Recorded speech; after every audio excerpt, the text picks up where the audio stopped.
Yeah, I messed up my air scale, man.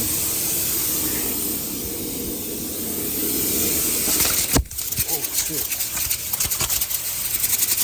Yeah, look at. Good morning, you guys. It's Monday morning. It's 9:30 a.m. and we just got to the yard. We checked out the truck. Everything's good. We haven't found a load yet, but I have been looking a little bit, calling, but no luck yet. Everything's cheap. So we're just gonna get inside the truck right now and look for loads, and hopefully we find something good going towards LA. If not, I'll probably look for other loads, maybe going to Oregon or Washington. So right now, that's our lane: California, Oregon, and Washington. That's all I run for right now, but I'm thinking about going to Colorado soon, and I don't know, maybe hit the East Coast. But the thing is, I look at the load board and the loads going over there are cheap, so that's why they're even cheaper going over there than what I run right now. So right now we're sticking to this. This is where the money's at, for me at least. And yeah, let's look for a load. I don't know, man. I have a feeling loads are gonna start getting better. I feel like I was looking at the load board from LA to like Oregon, and they're starting to pay better for today. Hopefully it's still paying better tomorrow when I'm out there. But from Northern California to Los Angeles, the rates are still bad. But they got maybe, I wouldn't say they got better, but there's a lot more loads now. When there's like 100 plus loads on the load board, I always like to see that, because then you can kind of negotiate more and they'll go up. Like, they haven't posted for little, but I feel like you could talk them up more, because there's a lot more loads out there and they're going to need it moved. And I found a pretty good load going to Ontario right now. Just I had to sign up with the carrier, so I had to get set up. So I'm kind of just waiting for that to work out and for them to send me the Raycon. But I was like, let me look ahead and see what they're paying from Ontario to like Oregon or Washington, and they're starting to pay a little bit better. And there's like 100 plus loads on the load board for today. But hopefully when I'm out there tomorrow, there's a lot of loads out there too. So I don't know. I have a feeling maybe it's gonna start getting better out here. I mean, during these months it should start picking up. So we're in May or April, May. Yeah, May. So maybe May, June, July, August. I mean, it has to pick up, right? And I just got the Raycon right now, actually. So yeah, we're gonna be picking up in Arbuckle or Williams, California. I'm pretty sure it's gonna be Rice, and we're gonna take it to Ontario. 6 a.m. appointment for tomorrow. And then right now I just have to be there before noon. Right now it's like 9:50. So we're gonna be there on time. I'm gonna get a truck wash today, so we'll do that. I also need to get an oil change, so we're like at a 20,000 mark. So I still have a little bit of time, but maybe this week I'm gonna try to get one for sure. And then, but it depends on how everything goes. If everything goes smooth and I have time, then yeah, I'm getting an oil change.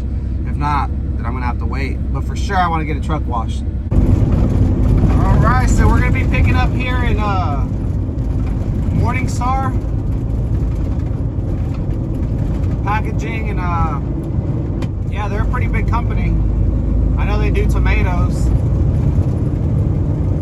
I've actually been here before when I used to do dirt work, and I used to bring gravel over here.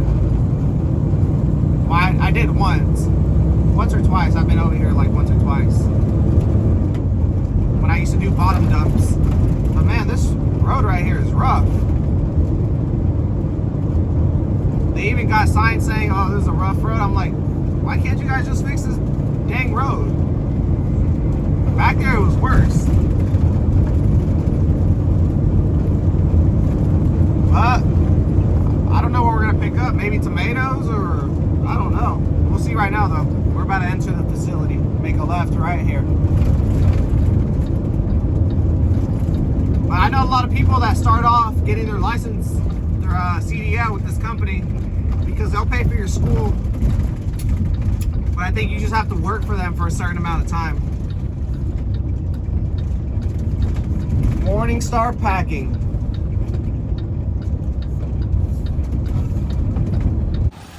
So I guess they're first come, first serve here. So there's 2 docks.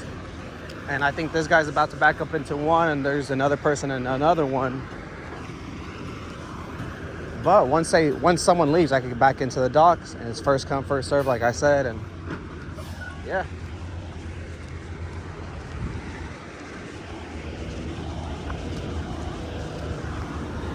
They gave us our paperwork already. They have 2 docks. So as soon as one gets empty or opens up, I just go ahead and back in, and they'll start loading me here. So I say no more than an hour here. Yeah, man, I've been following this story on freaking Instagram with USA Transportation. I think that's their Instagram name. Yeah, the owner of that page, his friend went to go visit him, I think, in North Carolina. And he's from New York. And he parked at this small truck stop. And he didn't see that you had to pay. So he ended up leaving his truck there, right?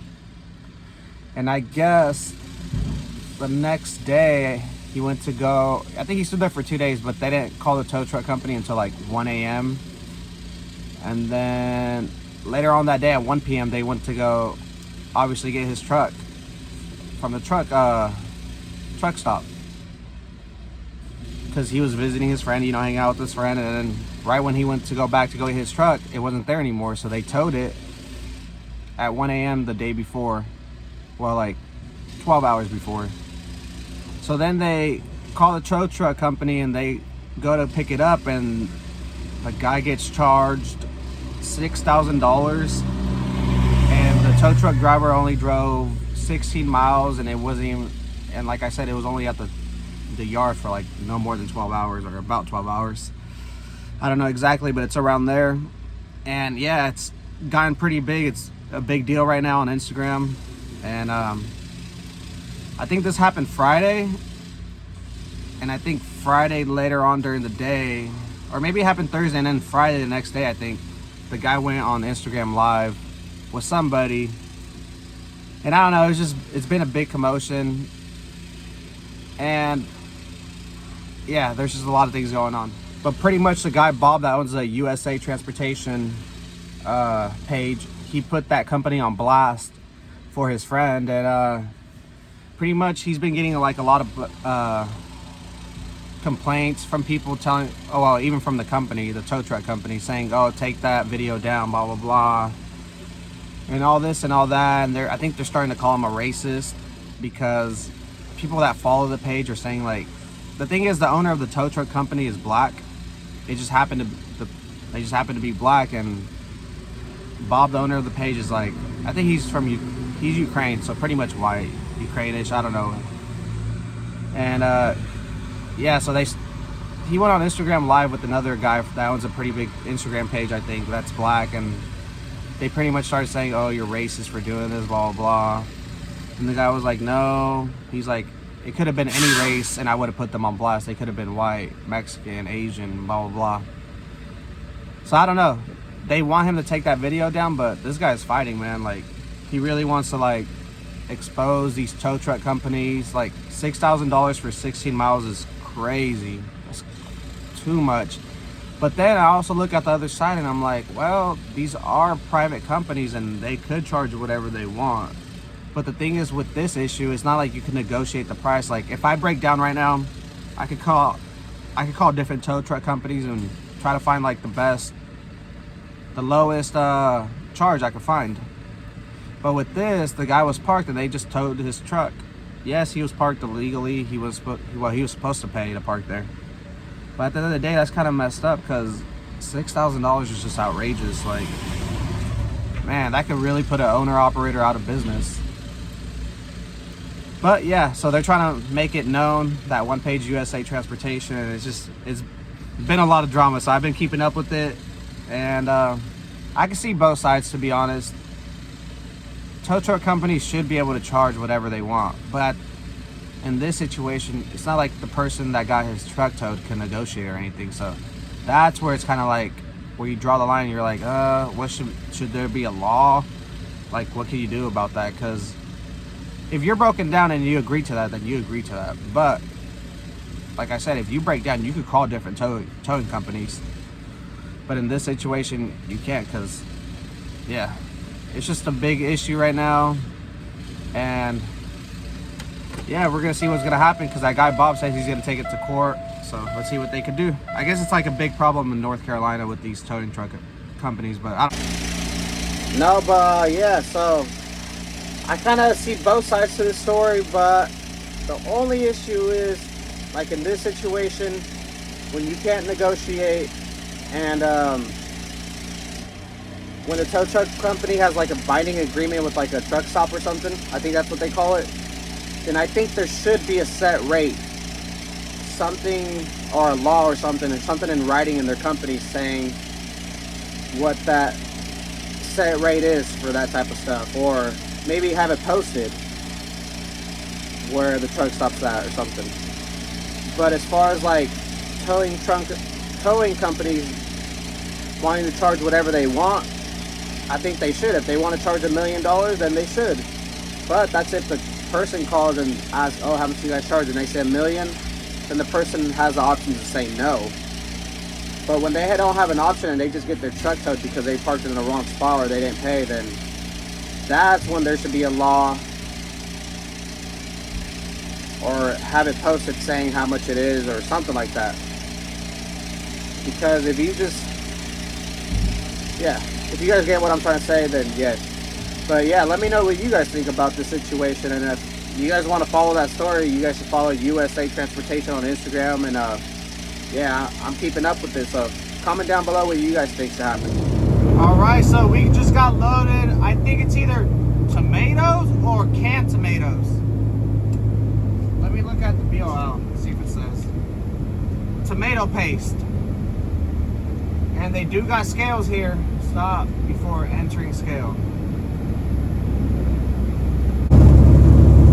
Oh no, a Swift truck passing us up. Just kidding, but I just got onto the freeway right now. So yeah, we're gonna get a truck wash. Well, we're gonna try. We're gonna come over here to the Loves in Williams, California. I'm not going to the Loves, but across the street they have a truck wash place. So I'm gonna try to get a truck wash so we can look clean. And yeah, they didn't take long over here. I said they'll probably take like an hour long, and they ended up taking only like 40 minutes. Yeah, so I hear this hissing noise right now, which tells me I have an air leak, and I know why. I freaking forgot to do this. Watch.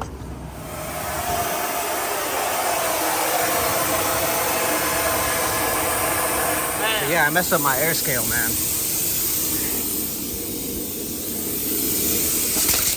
Oh, shit. Yeah, look at, man, it's because when I freaking slide my axles back, I have to spread it out, and when I put them back to normal, I have to like fix it so it's tightened up, and I forgot to do it this time. Oh, man.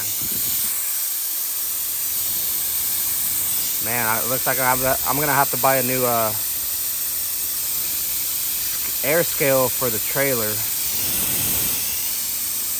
Man. Okay, so this is what I just took off from there, and then I'm gonna try to see if I can find what is this called? Adapter? No, not adapter. A fitting to fit these two together. Okay, I think we got the part. So this is the part I think we needed. So let's go try it on. All right, we got it on there. Let's go turn on the truck and see if it's still leaking. If not, we're good, and I'm gonna go pay for it. All right, no more air leak. We're all good. Let's go pay for it. That part right there is probably gonna cost us like $6-7 bucks. So let's go. Yeah, so for that fitting, it was $7 bucks. But take a look at the truck. Got the tire shine on there. Got a truck wash. She's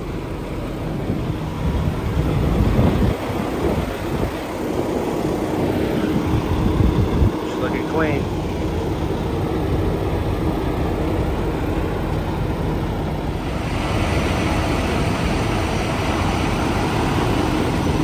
Alright, so it's Tuesday morning. I didn't record where we parked last night. I just parked on the side of a street. We're like a mile away from our delivery. Supposedly our appointment's at 6 a.m. But I looked up this place online and it says they don't open until 8 a.m. So I'm kind of confused right now.